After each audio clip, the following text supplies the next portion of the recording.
Southwest DBE and Workforce Advisory Committee meeting to order.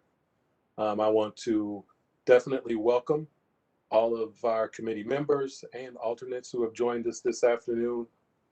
And I also want to say that COVID-19 has caused us to alter our meeting procedures. And I think everyone is probably aware that COVID is definitely on the rise.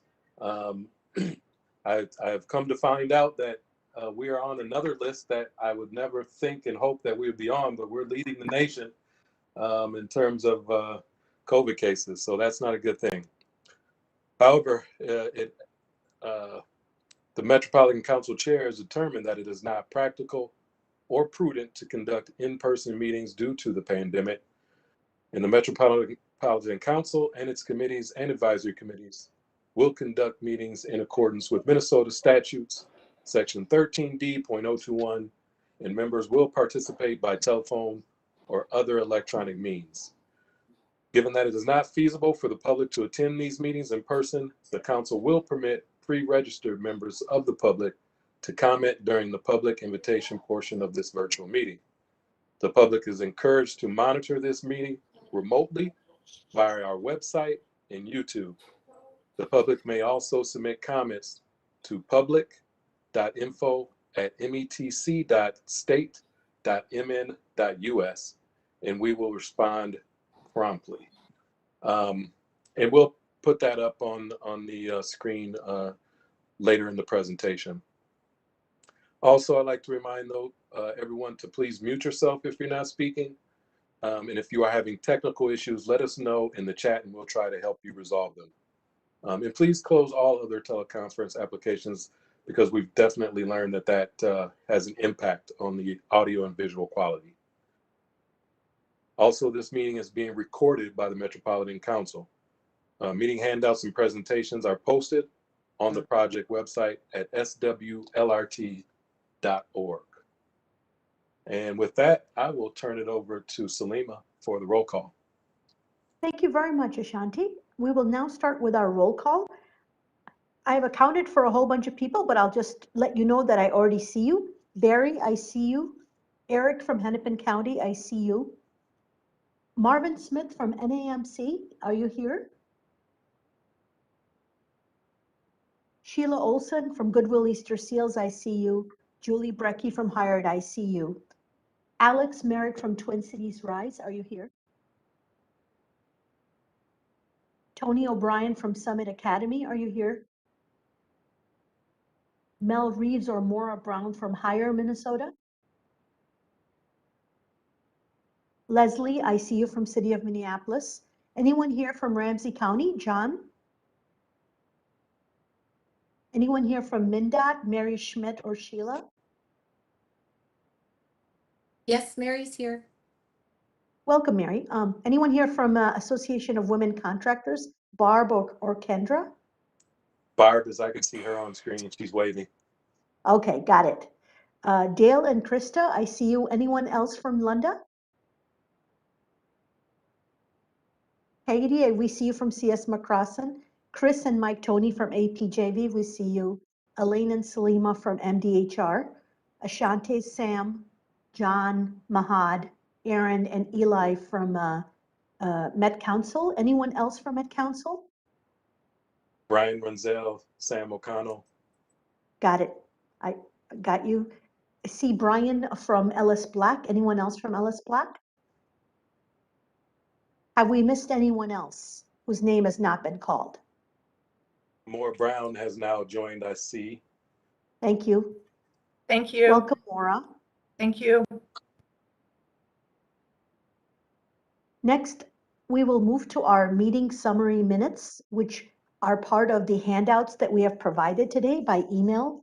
Please go ahead and review them and let us know if there's any edits, corrections, or additions that need to be added. We appreciate your feedback. You can email those to me or to Ashanti. Thank you, Ashanti. All right, so we'll ask, well, here's today's topics, and we will ask Aaron Koski to start us off with an update from Building Strong Communities, and Barry as well.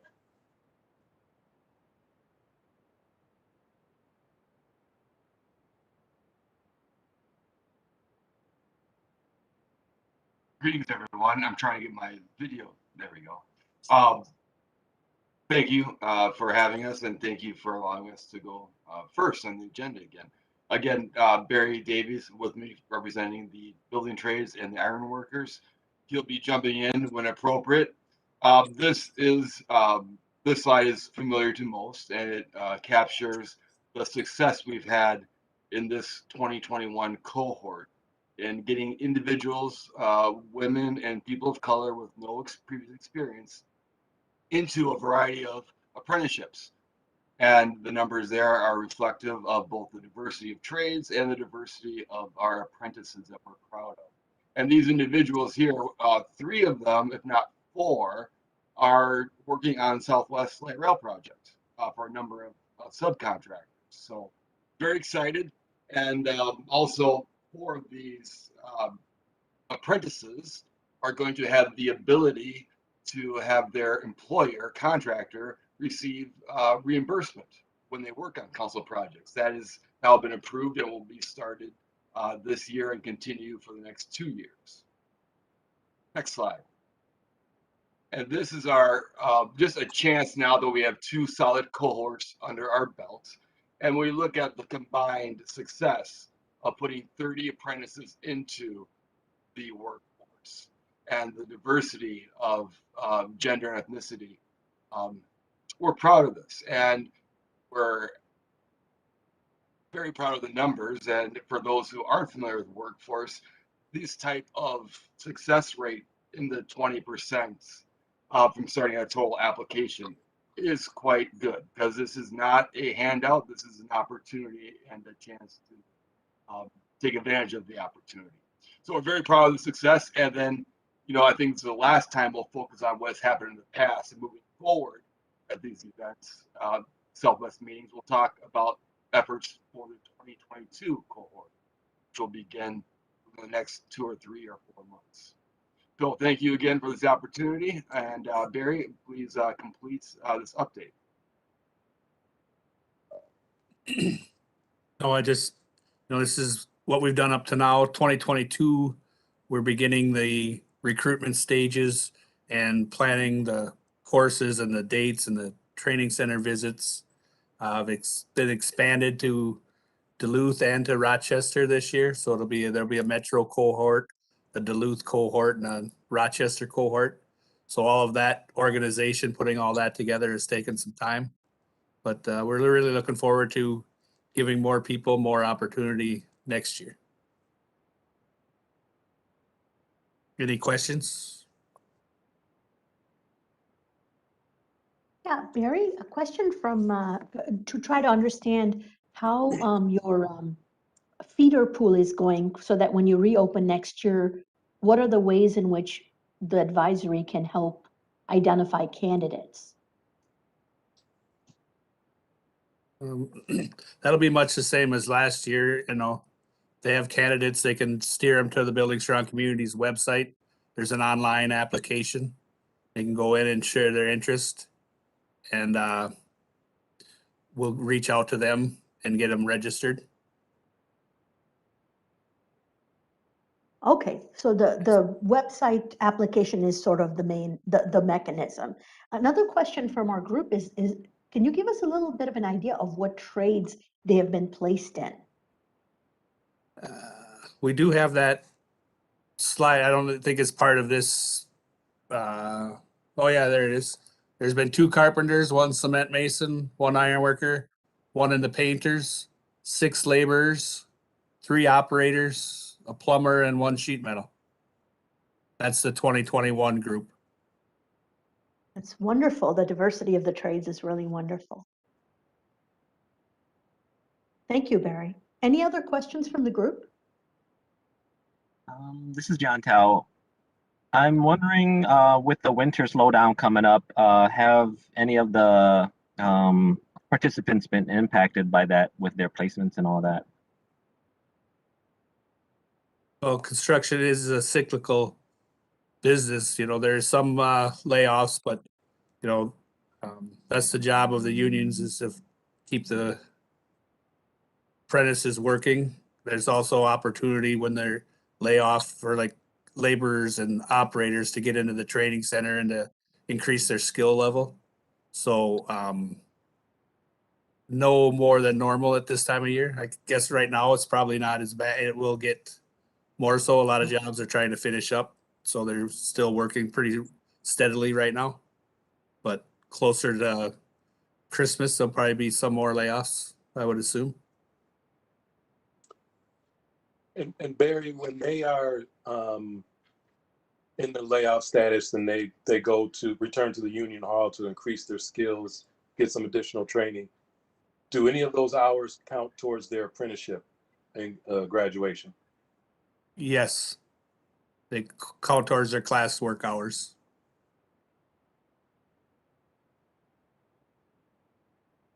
Barry, another question is that when individuals are looking to enter the trades and a contract, the prime or the sub identify that individual as someone who has applied, and they can, sponsor them into the union.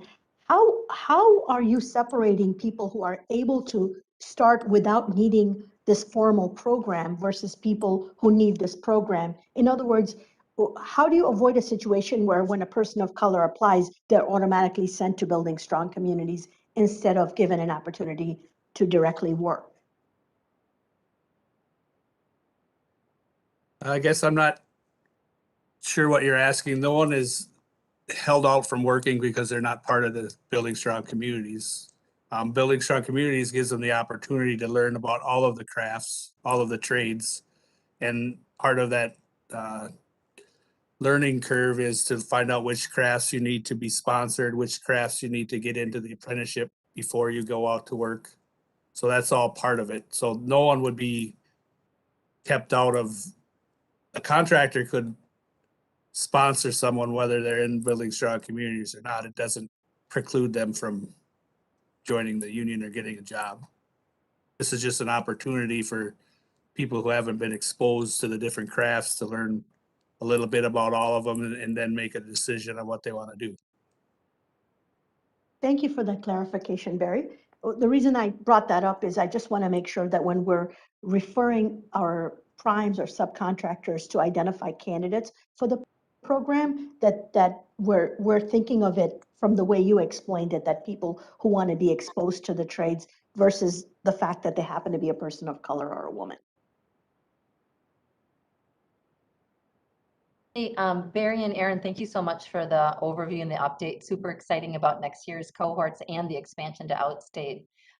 Quick question for you guys, and this might be hard because it's more comprehensive, but for the folks that are laid off for the seasonal cycles that we're well aware of, what percentage, if you had to guess, are actually taking advantage of the halls and the additional trainings? And if you've seen obstacles for people to participate in that training, what might those obstacles be if you have experience with that? That would be hard. I mean, each craft is different. You know, it'd be hard to come up with one set answer as far as how many people are utilizing it. And, you know, there's the same barriers that get in the way of getting to work. You know, you have to have the car, you have to have childcare. You know, when you're off work, there's all kinds of issues like that. But it's hard to say that there's one set answer that would Yeah. go across the board. You know, every trade and every person has different experiences that come into play. Maybe I can ask it a little differently. Would you say that the training over at the halls is underutilized or overutilized? Are you brimming? Do you have room? I mean, again, I know it's different at each hall, but I just wonder if there's any kind of general, trying to get at is, do people take advantage of this? You know, as maybe they're hired for a project, but really want to make a career, but they don't take advantage of that, or do they? And I just don't know the answer to that. Well, I would think that we all would like to see our training centers used more. You know, even the journeymen that are laid off, journey people that are laid off, don't necessarily use it as much as they could or should. You know, so I think, yeah, we would like to see more usage, but you know, and for the union standpoint, we're not accepting people for a job, you know, it's a career. So it isn't like we're putting people to work for one necessarily project. And we're trying to make careers out of it, not a job by job decision on who gets into the apprenticeship and who doesn't. Barry, I think part of the follow-up to that question may be that where you see that childcare is a barrier or driver's license is a barrier or things like that, is there something that our community-based organizations who are here at the table could be doing to alleviate some of that, since they have access to funds for those kinds of wraparound services? Yes, and we've talked about that before with some of the community-based organizations. Help with paying off previous tickets so they can get their license back, and helping that helping the participants through the issues like that is really helpful, because you know, even for building strong communities, one of the requirements is you have to have a driver's license and a dependable vehicle, because you may be working on the Southwest Light Rail today, but tomorrow you're needed on a job in St. Paul. You know, the contractors have jobs all over, and you need to be able to go where the work is. So that is an issue that, you know, resolving some of those legal issues and coming up with the money for the fines, because you don't have the money to pay the fine, so you can't go to work, and you can't go to work, so you can't make the money to pay the fine. It's kind of a vicious circle.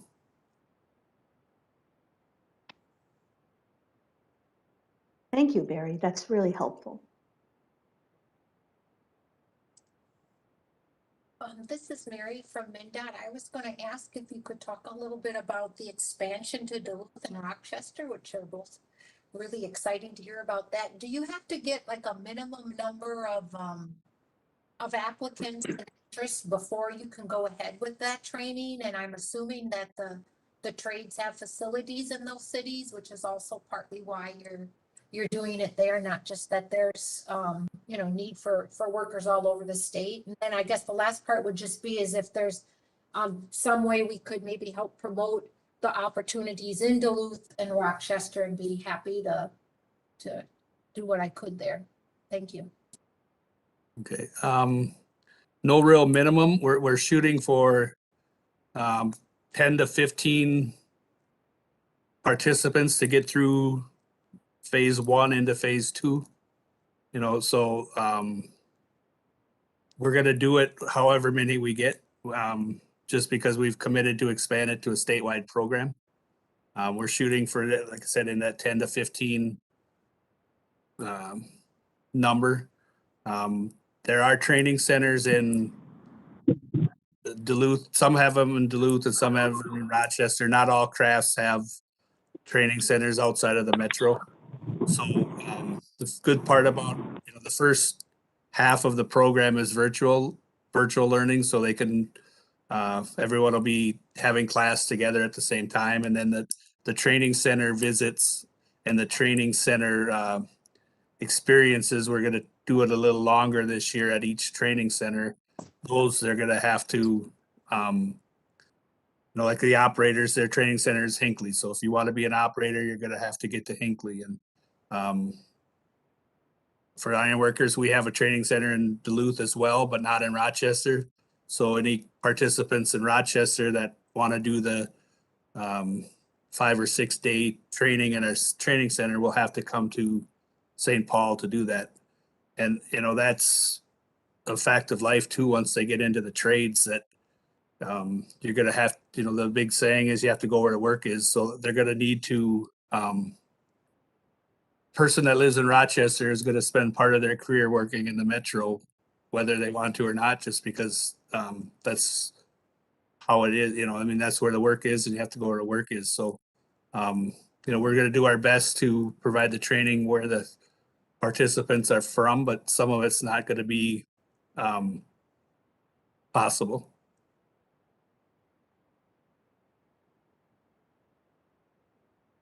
Thanks, Barry. I don't want to speak on behalf of, you know, committee members and community-based organizations, but I am sure that if you, and I know community or Building Strong Communities is well versed in the recruitment, et cetera, but I'm sure some of our community-based organizations here and other committee members would be willing to make any connections or assistance needed to making inroads in Duluth with those community-based organizations placed there, Rochester, tribal tarot offices, et cetera, if assistance is needed. Well, thank you. And we are working with, numerous community-based organizations. So we've gotten help from a lot of them. A lot of the people in the room today have helped too. So in past years, so that partnership will continue and hopefully continue to grow.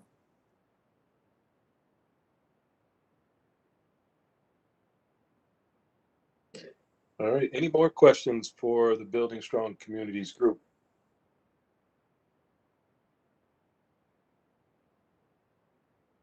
Thank you, Aaron and Barry. And we appreciate both the updates, the information, and the work and thought and intent that has gone into this program. So thank you again. All right, next up, we have Sam O'Connell for the project update. Yeah, good afternoon, everybody. Thank you. Thanks, Ashanti. And just really wanted to highlight some of the good work that is going on out on the corridor. So our first picture here, working from the west side of our communities to the east side. So we're starting in Eden Prairie, is the Prairie Center Drive LRT bridge. Photo here really just captures that special track work that we have that allows the trains to basically crisscross. So this is at our Southwest station, which is a multimodal station. So not only is Metro Transit there, but Southwest Transit is also operating out of there. And as this bridge continues to the east, it gains elevation and then gets us actually to basically in the area of our next slide is the Eden Prairie Town Center station. Again, this is something that's exciting to see coming out of the ground and popping up. Eden Prairie Town Center station is really meant to be a walkable station with the communities and in development around this area and serving not only as you can see some of the mixed housing that we have there, but also the vision that this will continue to increase development around this station as well. Moving to the next picture, which I think is also really exciting to see, is the 62 LRT tunnel in Eden Prairie as it gets into Minnetonka. So again, here's one of our tunnel structures that we have, and you can see the progress that's being made on it. Very exciting as well.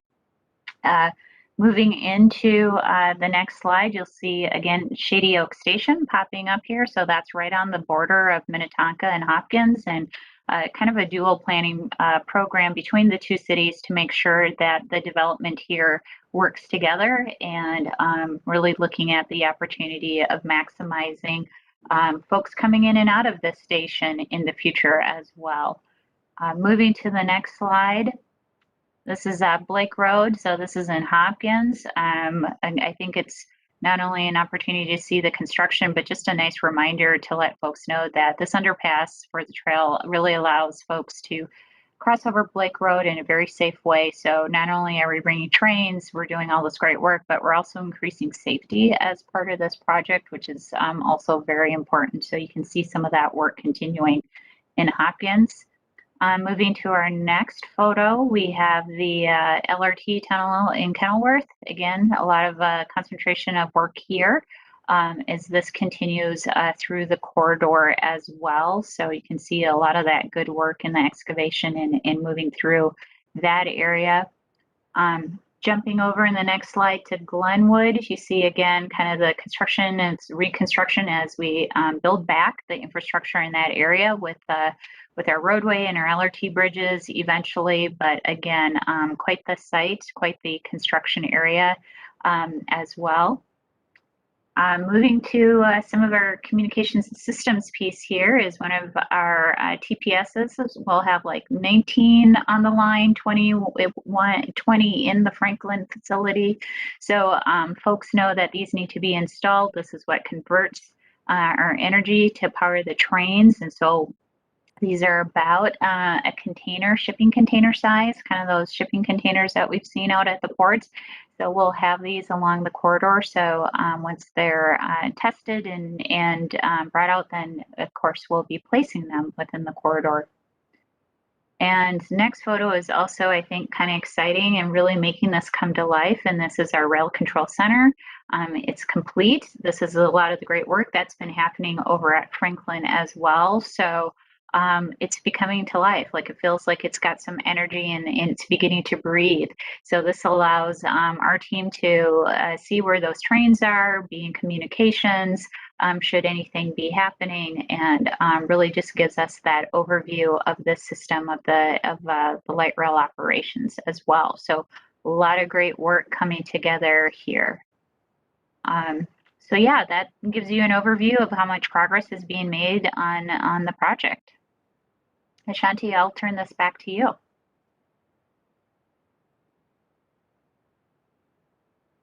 Thanks, Sam.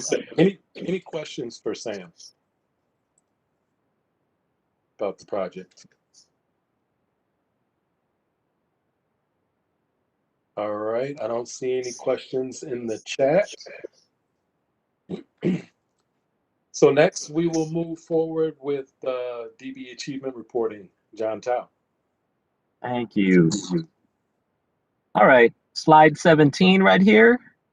And I would say overall the numbers are looking pretty good for all of the contracts.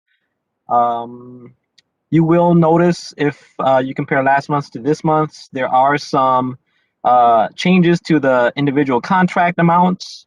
There have been change orders that have been included and added in there. So yeah, there's a lot of change orders covering various things, but we included that into here.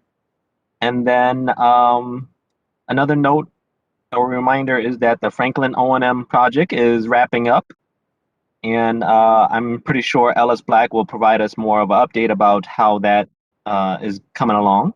So that is where we are at. And I anticipate their final invoice for this particular project will be coming either December or January. So they're doing the final punch list items, and I'm expecting the final payout to come through.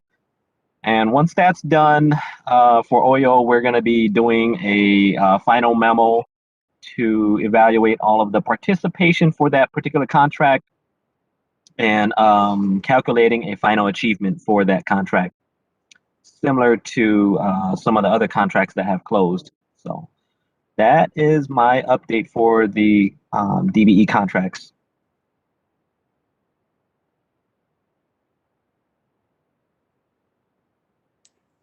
Any questions for Jon?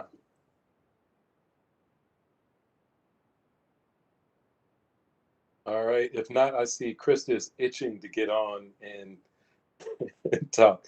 So LMJV DB activities, Christa Seaberg. Thank you, Ashanti. And if you can see, I'm in my new office, everybody, here at the Hopkins LMJV office, so it's pretty exciting. So upcoming participation for our civil contract.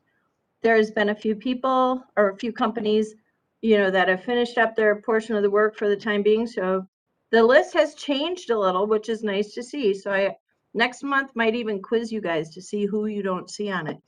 So we have a great list, a great group of DBEs moving forward on the project. Next slide, please. And that continues here, including our stations, showing you guys who we have going on. Any questions about the list right now? If not, let's go to the next slide. This is very exciting.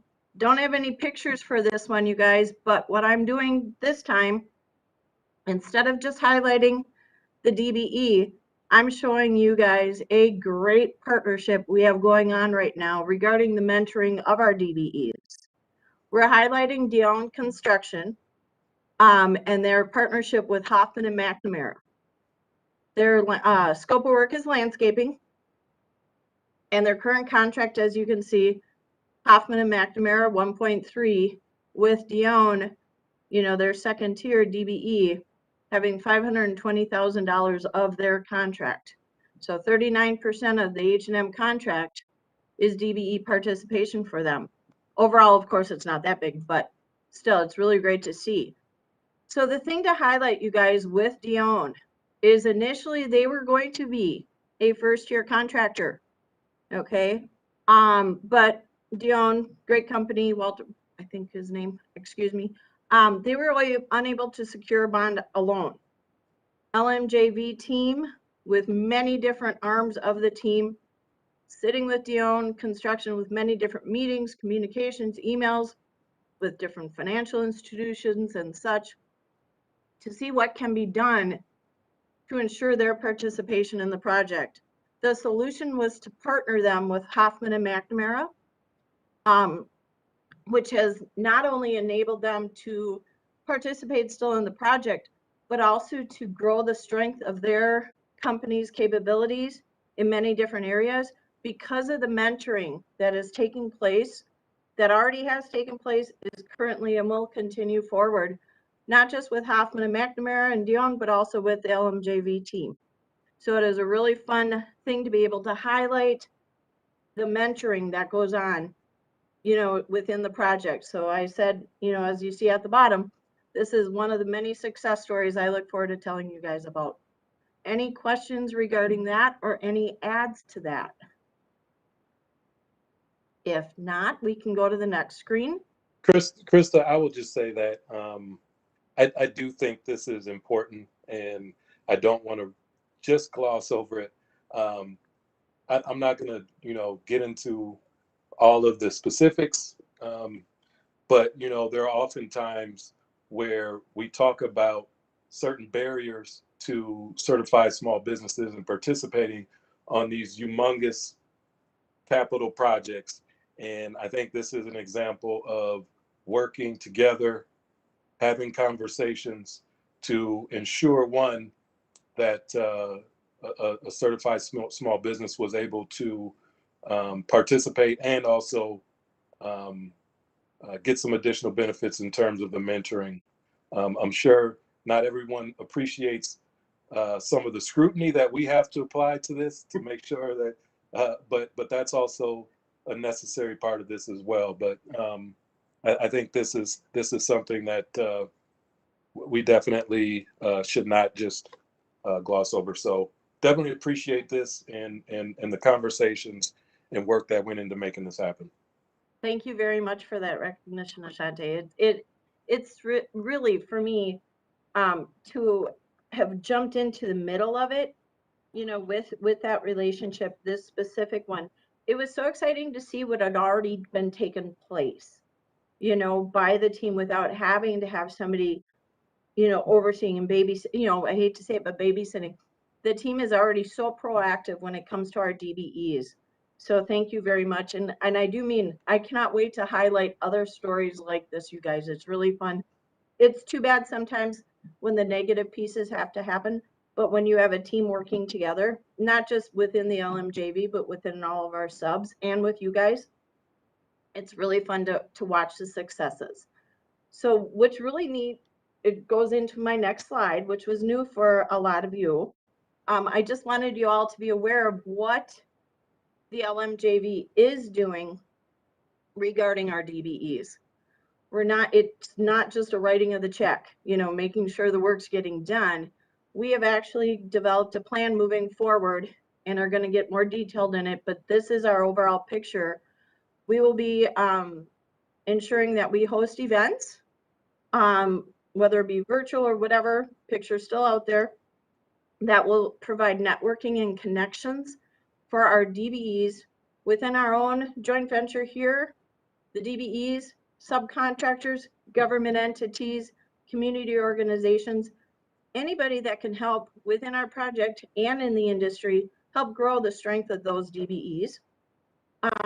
Which also then we were going to be having quarterly meetings, one-on-one meetings with our DBEs and their partners on the project to ensure we're, you know, the success, and if there's areas needed where we can direct them for education, mentoring, guidance, and such. So those will be taking place on a quarterly basis.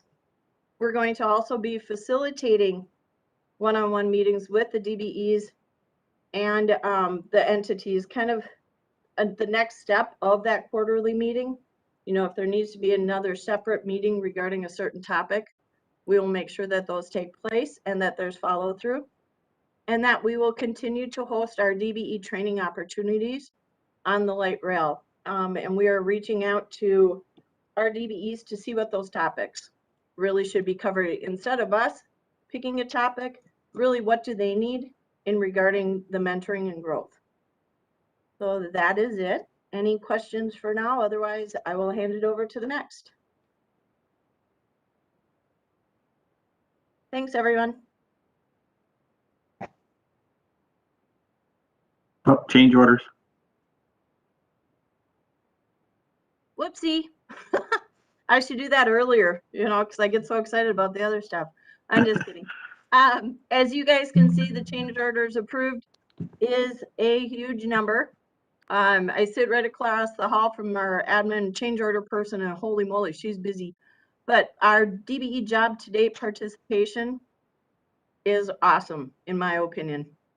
It's great to see the exceeding number. So any questions on that? Great. Now I will hand it over. All right. Thanks, Christa.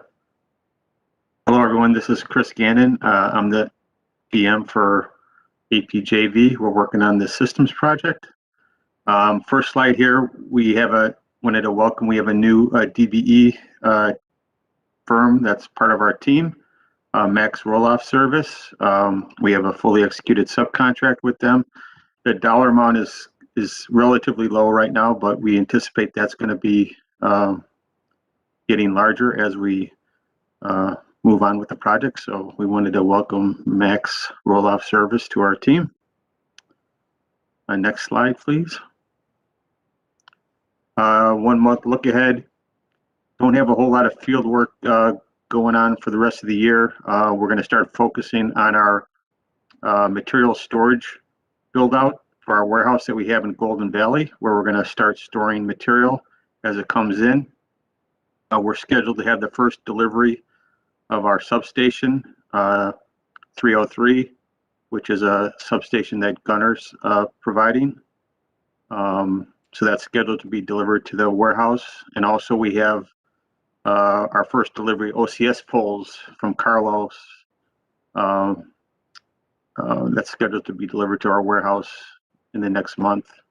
And then again, Public Solutions has been helping us for the last few months on notifications for what limited field work that we have been doing. Next slide, please. So our change orders were just over $11 million in change orders. Gunner has a significant portion of that, 1.4 million, and part of that is for the warehouse for the storage. Our change order participation is still holding very well, I believe, I think at 14.9%. And our overall job participation is holding at 15.6. And I think that is it for APJV. Does anyone have any questions?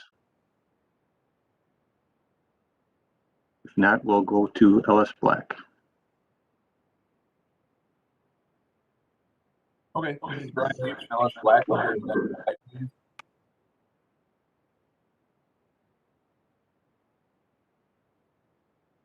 Okay, our current contract, as you can see there, through the end of September is that 39,738 number.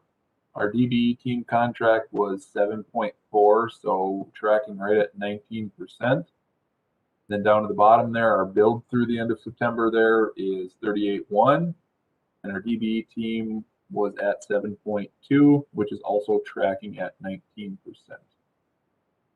Next slide.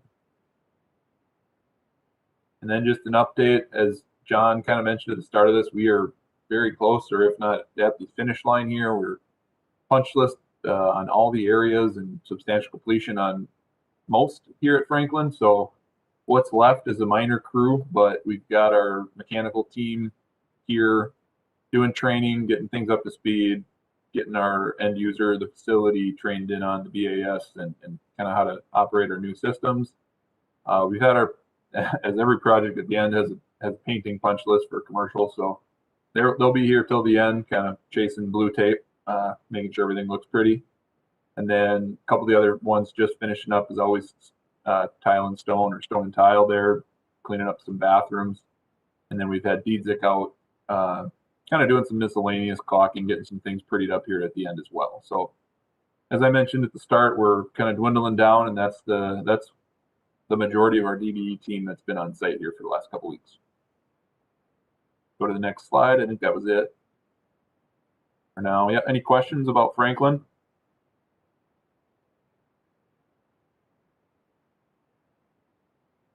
Thank you very much. Thank you. Elaine? Hi, everyone. For the civil contract in September, they worked 82,229 hours. And from the start of the project to date, or through the end of September, they've worked 1,639,115 hours. In September, they came in at 8.8% for women, and overall they're at 8.36%. For POCI, they came in at 28.05%, and they're at 22.91% overall. 1.13% of the hours were unspecified, but from the start of the project, it's 0.54. Next slide, please. So the breakdown in the hours, unspecified, there were 929 hours, like I said, 1.13%. For white women, there was 4,668 hours, or 5%. Women of color came in at 2,570 hours, or 3%. Men of color came in at 20,491 hours, was 24%. And white men came in at 57,571 hours, or 67%. And the next slide, please. This is a trucking participation that we are counting. Since the start of the project, MBE has worked 25,685 hours that we're counting towards the project. ZTS, 4,315 hours, and Rock On Trucking is 871 hours. And one thing I want to point out is that these are DBE firms. So this is important, I think. Next slide, please. The Franklin project with LS Black. In September, they worked 3,415 hours, which reflects the fact that the project is winding down. Since the start of the project, they've worked 96,994 hours. For women in the month of September, they came in at 19.21%. Overall, they're at 9.07%. For people of color and indigenous people, they came in at 17.42%. And overall, they're at 23.2%. For the month of September, it was 0.18% of the hours were unspecified. And overall, they're at 4.84% for unspecified. Next slide, please.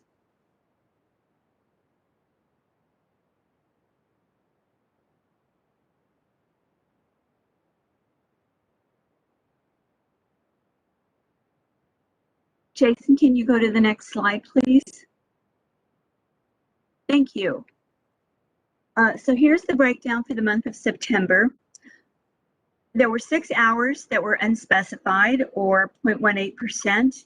White women worked 653 hours, 19.12%. Women of color were 3 hours, 0.09%. Men of color were 592 hours, or 21.2%. White men came in at 2,161 hours, or 63.28%. One thing I want to say is that on November 9th, we had what we called a closure meeting with LS Black. We will continue to work with them through the end of the project and beyond, providing technical assistance and whatever they need us to help them with in terms of resources and stuff. But the project is winding down, and we anticipate it will be over probably in the next month or so. So that's what we have for LS Black. Next slide. So for the systems project with APJV, they worked 376 hours in September.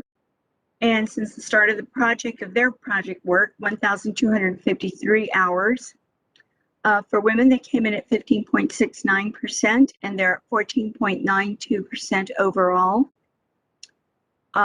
They came in at 17.29% for POCI, and they're at 27.53% overall. And I believe that is all I have. Thank you.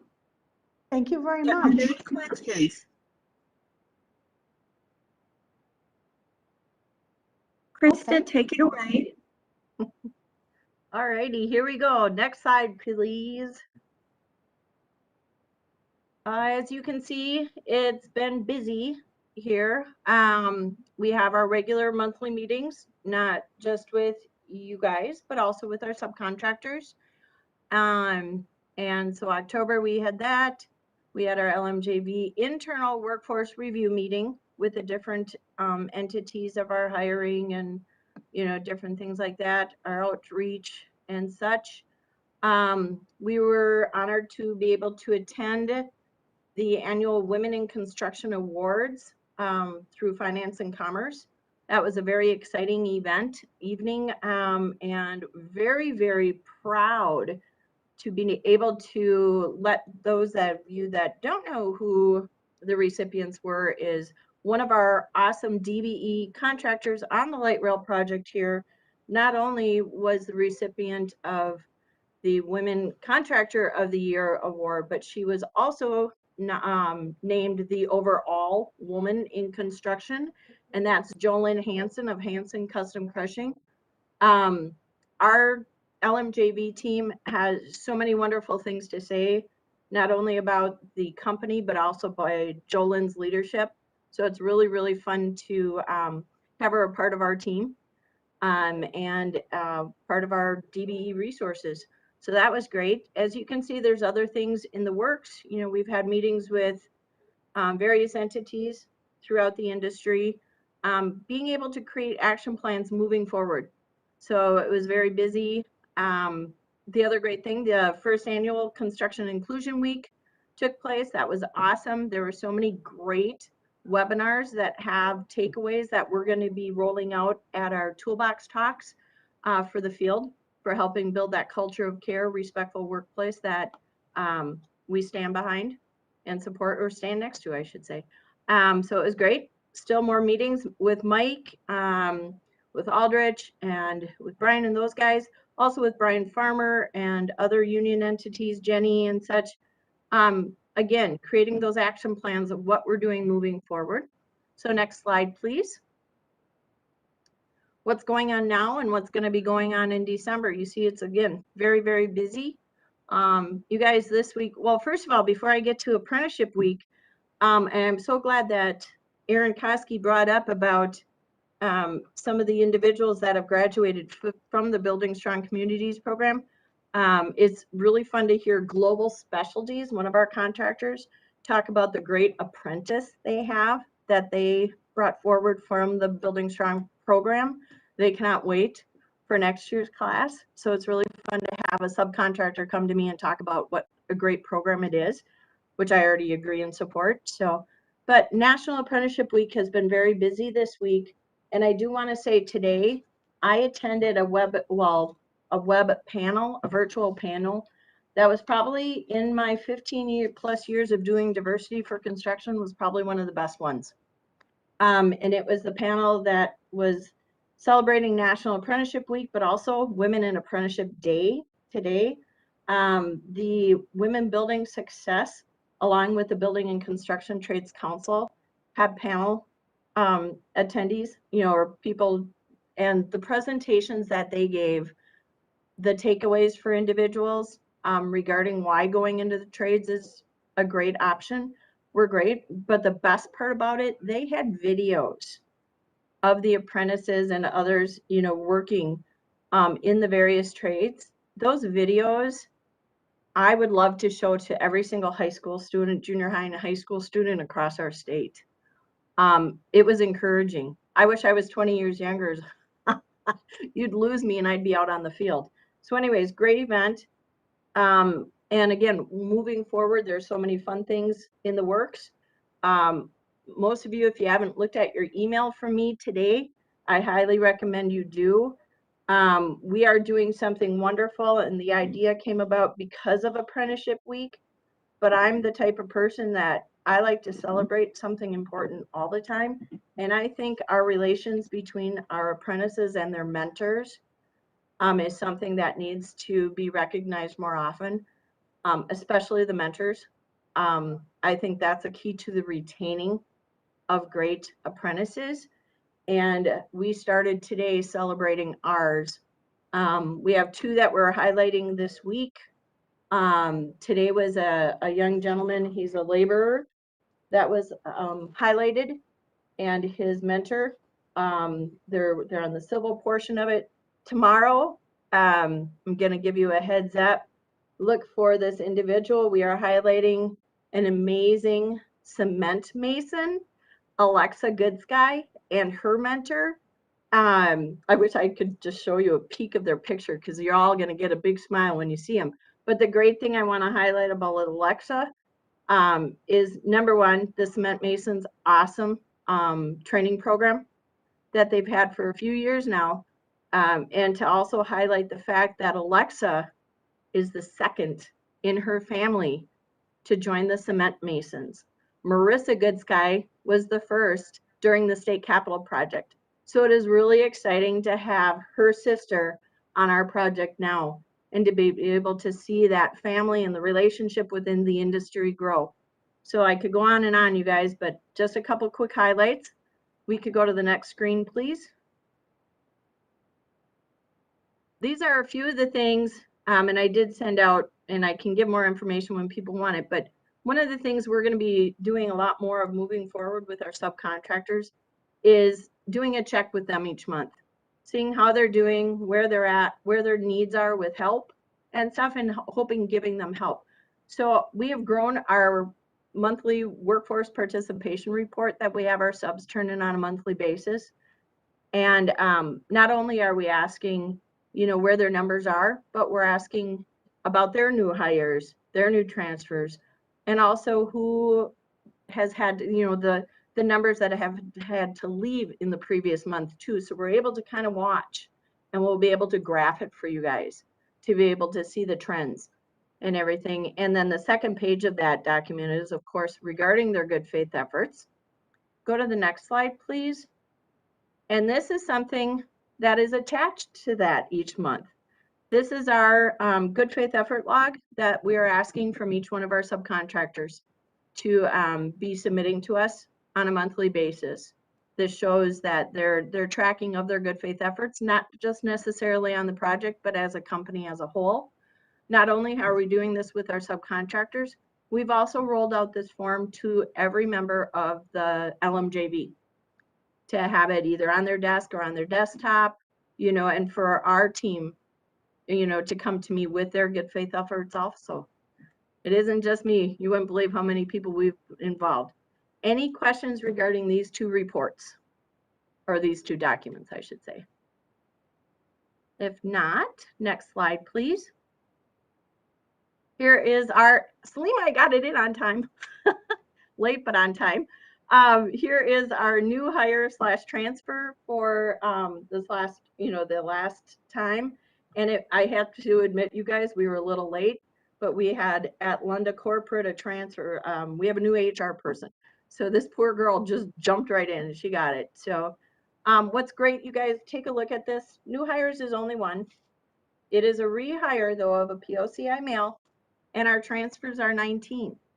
Okay, if you look at those numbers, you guys, 42% of our transfers / new hires are POCI, 42%. Okay, yahoo! And 12% are female. So even though it's getting to that time of, and I hate to say the word, layoff, these numbers were great. So I really commend the team that I get to work with regarding who we're bringing over to our project. So there's that one. Yep. Just a quick question on this. Are they coming from the 35W project, the transfers, or is it from all over that you're getting From them? all over, but I would have to tell you, Salima, great question, and thank you, because it's something you and I have been kind of watching and waiting for. So some of them are, yes, but we have a couple other kind of big projects too. You know, there's the Broadway Bridges projects, the 10th Street Historical, you know, so it's a combination. Thanks. Any other questions about our hires and transfers? If not, next slide, please. Here gets to be the fun part. We've added something. Surprise! You guys never know what to expect with Christa on board. I wanted to just remind you guys, this is from Mindali, the overall picture, you know, of the last couple of years for apprenticeship participation. Okay, this is a slide we've all seen. And if you could please give me the next slide. This is a fun slide to show you guys. 32% is the goal for POCIs on our project. This is our trend month to month. Each month, here's our participation. It's really fun to be able to see that upward trend. And we, again, moving forward, we're going to be showing all sorts of fun graphs like this, you know, whether they be positive or negative. And there is the female trend. It's a tough one, but we're going to figure out how to keep that trend going. And that should be it, I do believe. Does anybody have, oh, that was supposed to be removed. That's junk, because that just shows it on the other pages. Any questions? If not, I hope you guys have a wonderful day. Thanks. All right, thanks. This is Mike Toney from Aldridge, APJV. And, you know, and going on in October, I think this is for September. I think we had, you know, 376 hours in September. So in meeting, we did a little bit of work in September and October, and unfortunately, due to manhole redesigns, we're not doing any more traction power substation work in 2021. So all that work is stopped and it's on hold, and it's getting, you know, just from conversations, it's getting pushed back to, you know, 2022 is going to look more similar to 2021 than we want to admit, with number of hours and number of work. And we're really going to get going in the spring of 2023. So maybe late 2022 is when our workforce is going to go. So I think we had 700 hours in September, and then October, you know, in October, November, December, they're going down again. So it's just going to be Gunner and Premier doing piecemeal work. So that's the trend that we're seeing, and that's what we're having to face. So that it is what it is. So there's a Construct Tomorrow Base Camp event that's being held on December 2nd and 3rd. APJV will be there. I'll be there on those 2 days of outreach events. We're going to talking with Christa. There's a Dunwoody annual construction conference in February. So we'll be a presenter in those, you know, that event. We'll ask our subcontractors and local unions to help participate. So that's coming up in the work in the fall. But really, that's all we really have going right now. So that's where we're at. Any questions?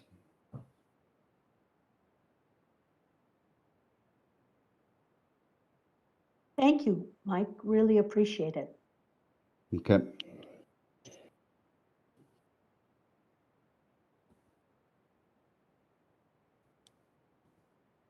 Brian, are you presenting on behalf of Alice Black? Yep. Hey, go ahead, Salima, or whoever, to the next slide. I'd love to have Monica here, but she's not able today. So I am here. Oh, she made it. Look at that. I am here. I was quietly sitting in the background. So, what was that? You want me to run through these really quick and then trade it off? Sure you can. Okay, I'll run through these quick and then you can expand. So really quick, as you guys kind of noticed from the previous slides at Franklin, we are winding down. So there's just the limited stuff here that I can touch on. It's nothing crazy. It's kind of the standard. So we met with MDHR or whatever that was a week and a half ago, and those have been good conversations. We've been open, transparent, kind of a lessons learned too. I think we're both trying to share what we learned, where some of the struggles are, what we can do better, how we can stay on top of it month to month. I think Christa's got some good forms there that she showed too that are huge. It'd be nice to, make apparent to everyone. So held that. I think that was our last one. But anyways, like I said, good feedback, good kind of postmortem or overall review of how things went. And then the last two are pretty similar, just our reminder emails. And hopefully in Elaine's presentation, it looked decent at least the last couple of months for participation. It was up workforce just because we kind of worked with our teams to say, let's finish strong. So at least the last couple of months we're looking good. Not saying it got us to where we needed to be for a project, but at least we finished strong. So those are kind of the last two. And then Monica, I'll hand it over to you if you had anything else to add on that. I think you're muted, Monica. There we go. So I just wanted to walk through the first bullet point, which is around the good faith efforts that we've been doing here at LS Black. There's been a lot of really great things that we've been working on, and I apologize that I wasn't here at last month's meeting. I was actually attending Hudson Man's compliance conference, and so Brian had to take point for me there. But I kind of broke it down into a few buckets. And so around education, we did talk to our team about the culture of care. I signed the pledge on behalf of the company and both personally, and we had sent out an email asking employees to also take the pledge. And just last week, or the week before, during our State of the Company, our CEO, Sterling Black, also talked around the culture of care and taking that pledge during that annual State of the Company. Another education piece that we did not connect on to date was around Juneteenth. And so educating our teams on what Juneteenth means, the significance behind it, and acknowledging that day of recognition. So going forward, LS Black will be providing Juneteenth as a day off for all employees. We did set up a learning management system, which we used the LinkedIn Learning. I'm not sure if I had covered that. And we're going to be doing all sorts of different development training and also different DEI topics around unconscious bias, stuff like that. And we'll be also doing different leadership training as well, just to get people familiar with communication and all sorts of really good leadership topics, and focusing on, our women and POCI and different topics that we can provide them. Email, okay. So we also sent out a Veterans Day communication, really educating people around what is the difference between Veterans Day versus Memorial Day and the significance behind Veterans Day. Those are the education pieces that we did. I would say that I don't think I've ever covered under workforce activities. Under resources, we actually hired an HR coordinator. She's with us today, I believe. Her name is Joni. Joni is going to be a extremely important part here at LS Black as far as taking point on the talent acquisition strategy here. For each role we hire, we want 3 candidates to go into interview. And out of those 3 candidates, one of them has to be a POCI or a woman. And so we have to create really close partnerships with different colleges, community-based organizations, and that's where Joni is going to be able to work closely with them as we are coming up to, we have people who are in school, and how do we, maybe have them as interns and then, eventually hire them on full time. So using her as that resource, also helping ensure that there is fair pay for everyone, that there is no pay inequities happening at Alice Black. Working through unconscious bias training for hiring managers and what that might look like. And also just partnering with our subs and how do we help our subs become better in hiring and identifying candidates. And so what I saw from our postmortem was LS Black does really well, I think, in our numbers, and where we can do better is how do we help the subcontractors that work with us to be able to meet the goals that we have laid out. We did hire a female construction executive. She has opened the first LS Black site off. It's in St. Cloud. So Danielle actually oversees the St. Cloud office, which is great to have an executive, a female in leadership here. And I have been participating with the EGC DEI committee and continuing to work with them. And under the benefits bucket, I have dependent care accounts. So we have not had that prior before. So helping families with childcare when needed. And then also a dedicated nursing area for any mothers who might be nursing, that they have an area for them. Also 401k training for all. I noticed coming from a low income family who might not have educated parents around 401k, talking about myself, having someone here from our team working with people in 401k and sitting them down each individually and explaining, where their goals are and how they can help them get there, I think is very meaningful, and it's something very easy to do. Because a lot of us don't spend enough time on 401k and how meaningful that can be. And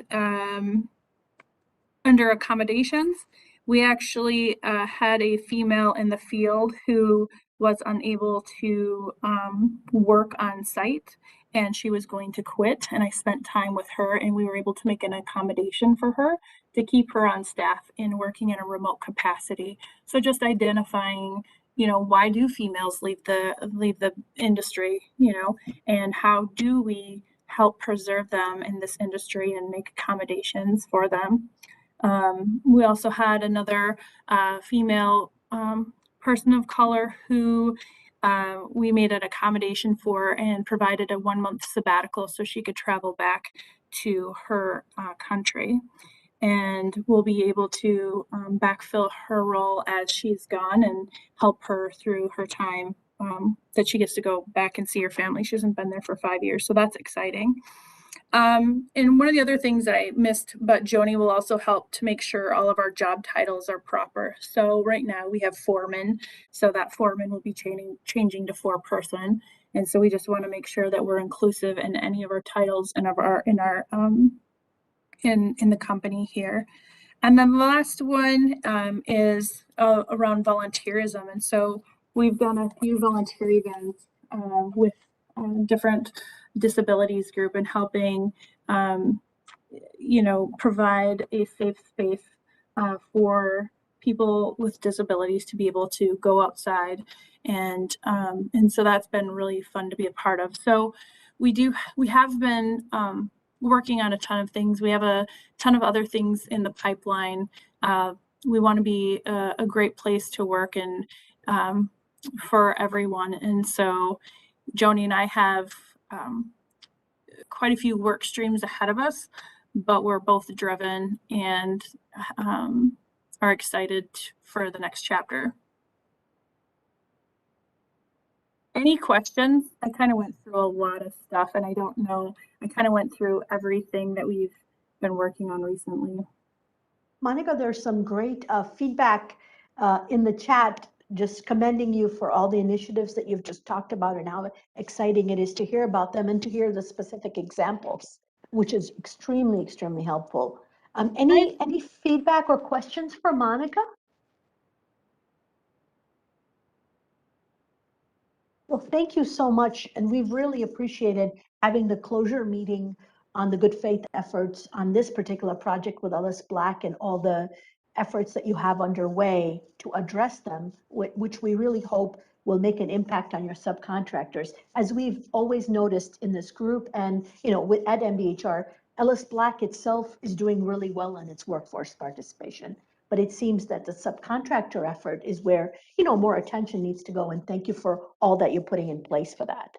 Yeah, it is. And these conversations have definitely helped, because that wasn't on my radar as far as the subcontractors. I'm new to the construction field. And so just knowing that, right? And how do we, one is acknowledging where there's a problem. And then two, how do we help, you know, create a partnership, and how do we help them come along with us, and how do we get better? And so one of the things that I have set up on my calendar is Joseph and I have a quarterly meeting. I just set up with him each quarter to kind of discuss where we're at and things that we're doing here. And then hopefully through that, we can do also some best practice sharing. I've learned a lot from Christa too. I kind of want to steal her log if you want to send it to me for the good faith efforts, because I think, you know, we do a lot of things here at Ellis Black. I don't think that they have ever been captured, or they don't maybe know how to articulate it. I think that there have been a lot of good things, and I think there's a ton of good things yet to come. So I just thank this group for helping. Yes, Joseph is the Equity Inclusion Officer. Yes.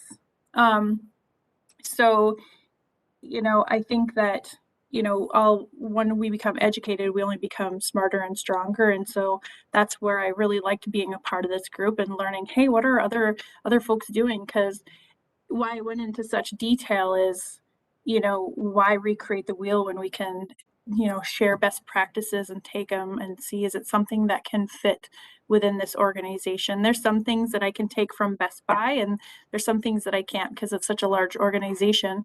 But I think it's just that knowledge and that sharing best practices that help us really get there, that helps one another, and it helps our communities. Thank you so much, Monica. That's very, very helpful. There was a request from John O'Phelan from Ramsey County that if some of the initiatives that you talked about could be listed, then it could be shared as best practices. So that's something I'll work with you, Monica, offline on potentially putting together to help, you know, disseminate. Yeah. Yeah, that would be wonderful. That sounds great. Thank you. Any questions for Monica? Okay, thank you so much. Ashanti, I'm passing it back to you. Thank you, Salima. All right.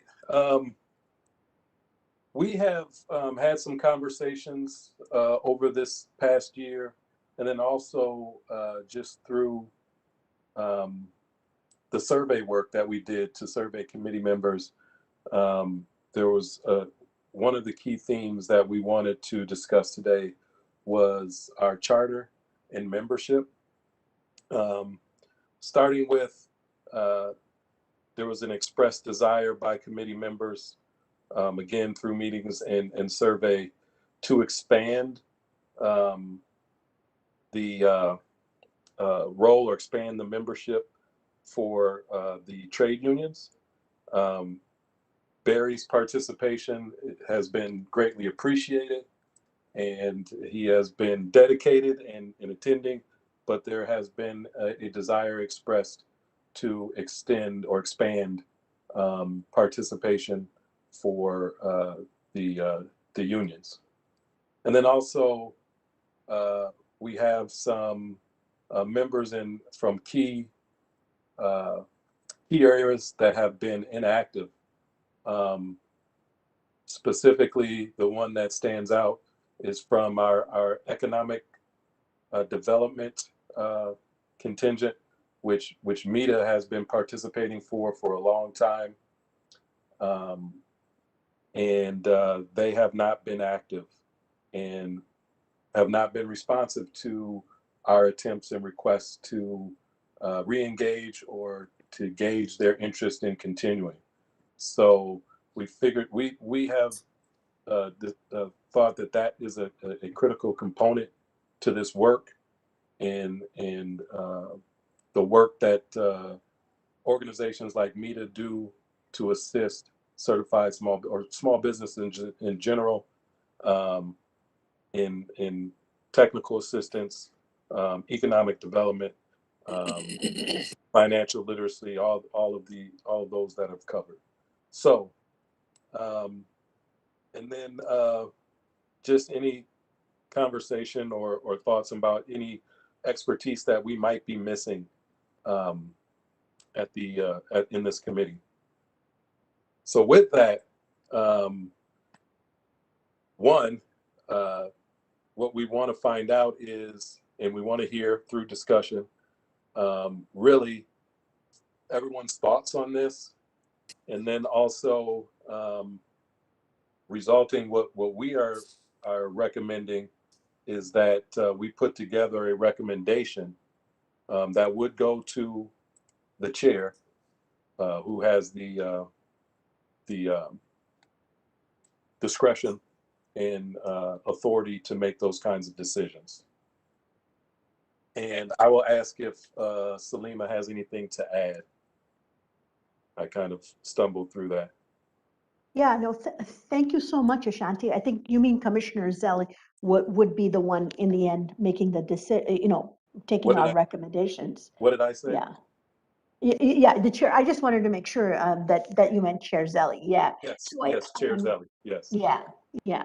So I think the proposal that is open for discussion is, a three-parter. So part one is that can we amend the charter to say that we can, as a group, as an advisory, replace inactive members, and then the second part is who do we replace them with? With particular areas of expertise that we think as a advisory would benefit. So we would recommend the names and then take a vote on those. And then the third part is that we would amend the charter to expand the number of union members that we have. As we've been very blessed to have Barry here, and I know sometimes Jenny also joins them, but this would allow us to potentially have more union partners at the table who we can directly interact with and ask questions of, and have them be a part of, helping us with some solutions.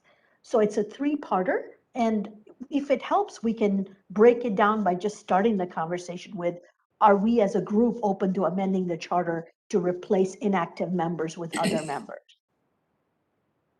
Salima, it's Barb Lau here. I would just like to, first of all, say if I was going to do anything with the charter on inactive members, I would say that we enforce what we came up with in the first place. So for me, it's very irritating to see groups like either META or NAMC not be present at every call. We were given a requirement to have an alternate and that one of the two people would be at all these meetings. And so I am all for basically and followed by all. That's a key word in business. There's not exceptions to some people, etc. And if we're all required to do this and have an attendance requirement at these meetings, every organization should, or they shouldn't be on here. Thank you for your feedback, Barb Lau. That's very helpful. And so I think Barb has gotten us started on the idea that if we have inactive members, do we want to amend the charter to allow us to replace them?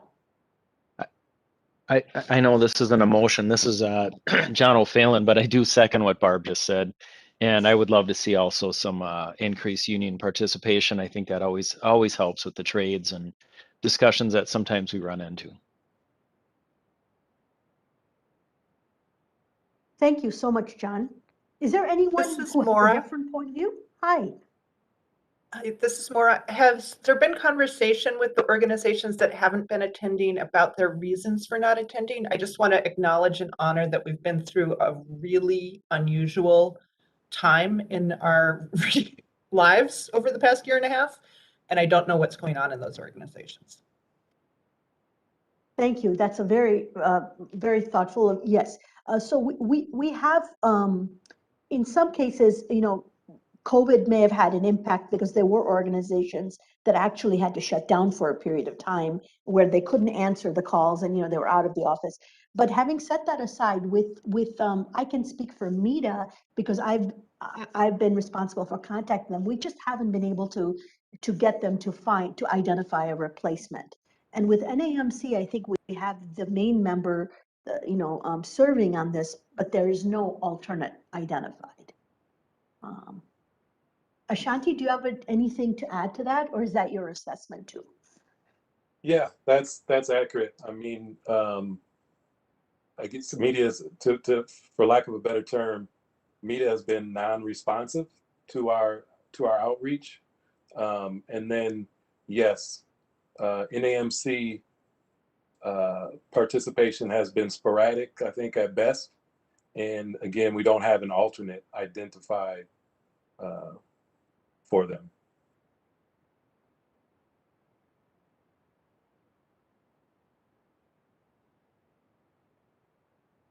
I just kind of want to remind everyone, this is Barb Lau again. I just want to quickly say, you know, the reason this was set up the way it was and to have alternates or replacements, et cetera, was so that there was more than one person. If you don't have the organization present and there isn't somebody coming to these meetings to inform the rest of the organization, I mean, stuff happens. I had to switch my alternate, you know, halfway through this now. And to come into a meeting, it's like with any other meeting, and any of those of you that have been on the MnDOT Collaborative, if you're not present and you're not keeping up with it, then you're rehashing and not staying up to date on the decisions that are made. So that's just, we all have busy schedules, and it just needs to be handled and in my opinion enforced. And I can't think of any other organizations right off the top of my head that we would invite, but that, in my opinion, isn't one to keep inactive or sporadic active participants either. So that's just my 2 cents. I'm crabby today. Sorry, guys. No worries, Barb. This is Jon O'Phelan again, and so pre-COVID, I remember attending the meetings in person, and we ran through this exact same conversation a couple times, and it was with the same organizations. So that was pre-COVID in person, and ran into just not regular meeting. So again, I second what Barb is saying for you know, really just the whole history of since this has started. Yeah, and I think a part of the conversation that we're trying to understand, you know, is that are we comfortable with when if and when we identify the alternates, that we as a group, whoever's present at the meeting that day, vote on it. So in other words, we don't have any quorum language or anything like that in our charter. So what we're proposing is that we first agree that we would replace inactive members, and secondly, when we identify new members, that we vote on it as a group and the majority moves forward, and then we go ahead and orient the new members. I have a question then, Salima, and it goes back to maybe what Barb said, is trying to find out who would be those replacements, and perhaps there's not even one. So maybe we might not, perhaps we might not even add those, add members that might represent that, which would be unfortunate. But if we can't find one, I think it's okay for us to not, to let members go if they're not going to attend, or they don't find an interest. But perhaps we don't have to replace exactly what they're for. And also back to that, enhancing union participation would be awesome to have, which is different than the NAMC or economic development. But I don't want us to be forced to find a group when maybe there's not one out there that represents what we're looking for. And Barb, could I talk about the enhanced union participation? I've tried to make it pretty clear that I'm here representing all unions, not just the iron workers. And when this charter was put together, it was deliberate to have one person from unions on it. So whenever I've been asked to supply other unions to come in and talk, we've done that.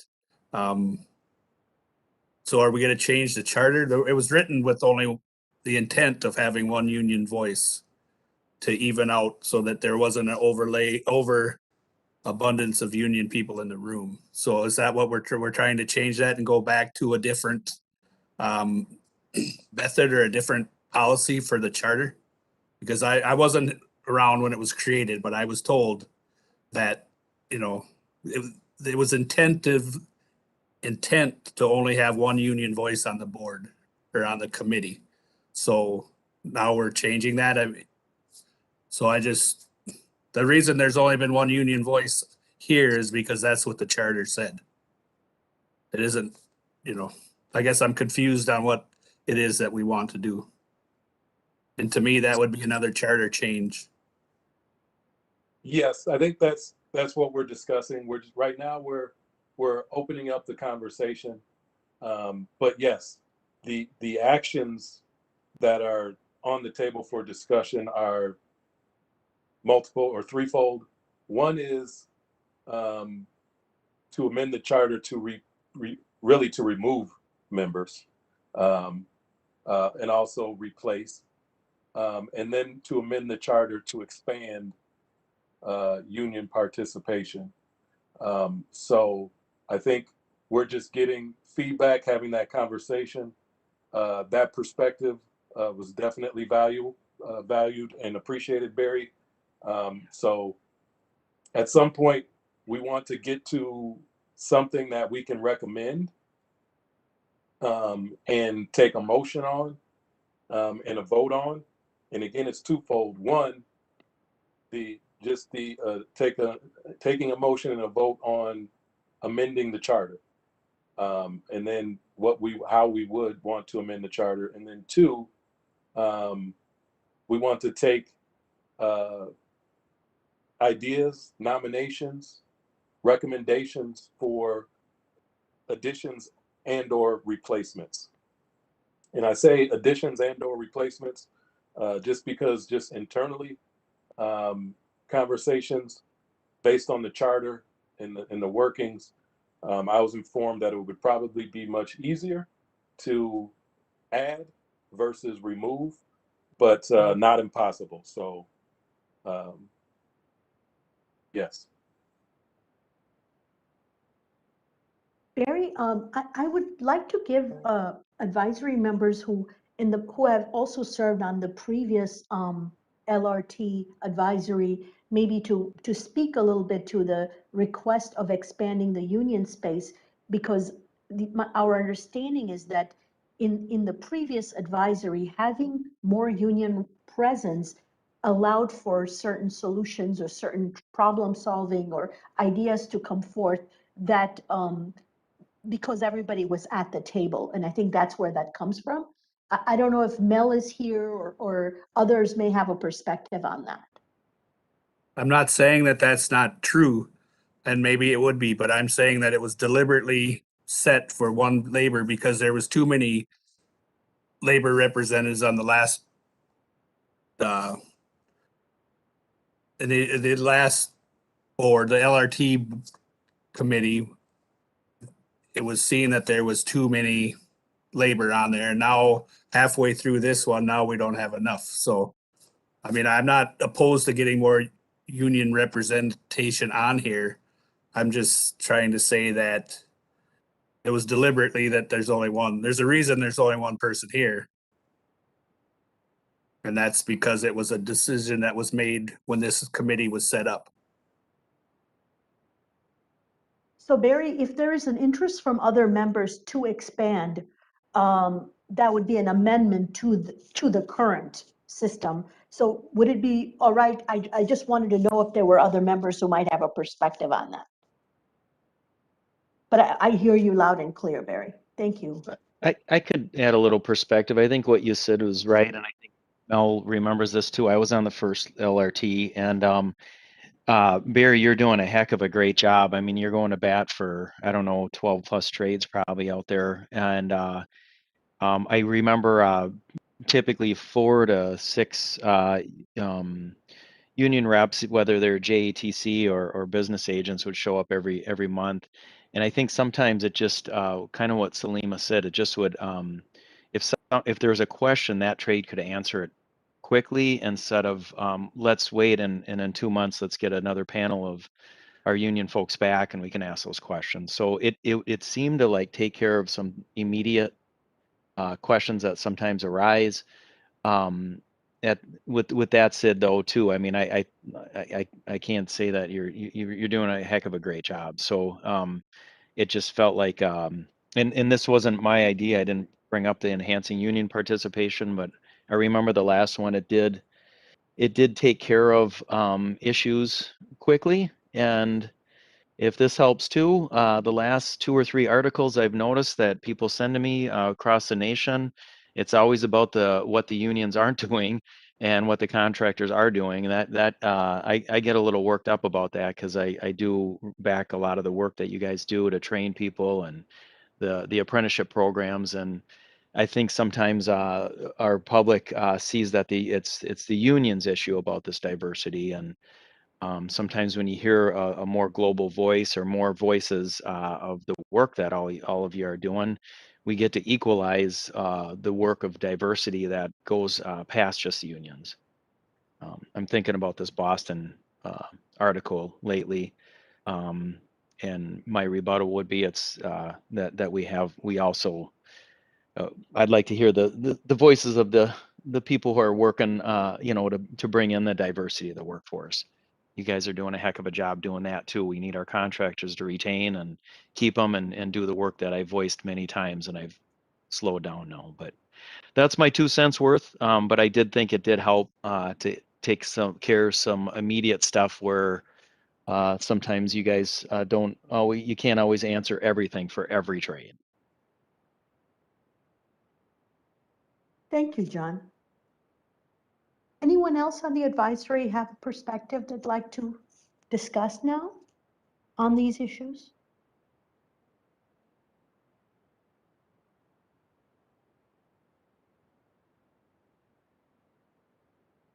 Are we comfortable as a group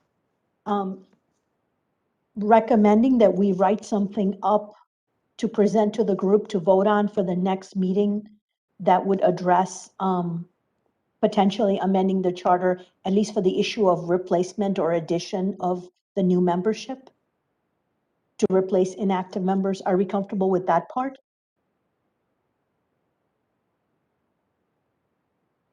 Which is the first 2 issues listed on the screen. Or maybe the better way to ask. Go ahead, I'm sorry. No, go ahead.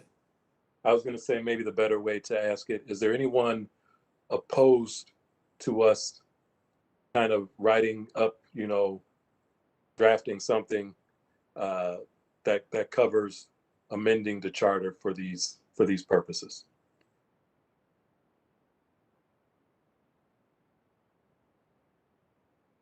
Thanks, Sheila, for your note. Appreciate that. And I'm not opposed to asking for more union participation either. I didn't want to, I mean, the more the merrier. I don't have a problem with that. And I agree with John that, we need to get our voice heard. So I'm not opposed to that. I was just airing my concerns about why we are where we are now. And I'm fine with adding more. Thank you, Barry. That's really helpful.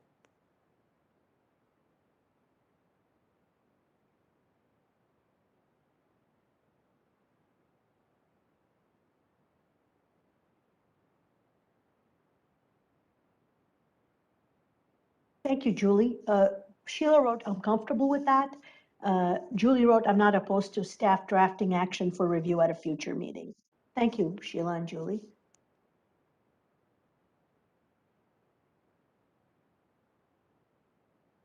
Okay, so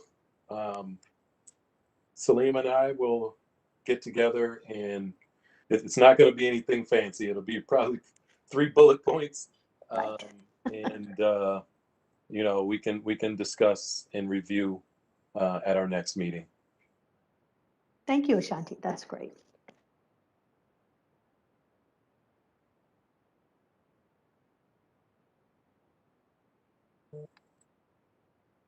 This is included in the PowerPoint handout that came in through the email for everybody so that we can remember who are our current members on this group.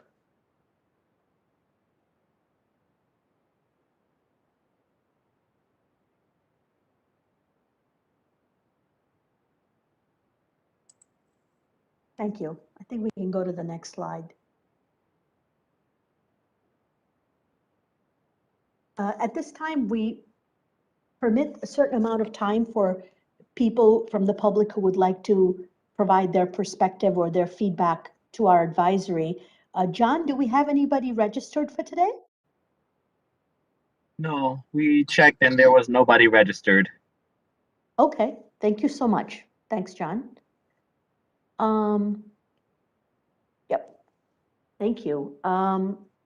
So as you recall, at our next at our last meeting, we took a vote and we discussed how we wanted to handle the winter meetings, and the majority of our group voted for us having bi-monthly meetings. So as of right now, we've got the current meeting scheduled for January 20th next year, but however, in December, on the date that we would normally have our meeting, we will still be sending the DBE and workforce reports to everyone in the advisory for your review and for any feedback you may have for us. Ashanti, anything on the closing? I just want to say thank you. And again, for your participation in today's meeting. I looked at the roll call, and most of those entities, almost all, are present today. So I definitely don't want to paint this as we have a lot of missing participation, but there are some keys that we need to address that have been identified through the conversation. But thank you for all that participated today. Salima already mentioned our next meeting is on January 20th, 2021, and the reports will be distributed. And then also, please stay connected via our construction updates, social media, and through the project website. And also, you can connect with me or project staff or Salima as well. And with that, and since I probably won't talk to most of you, have a safe, first of all, and joyous holiday coming up here. So this meeting is adjourned.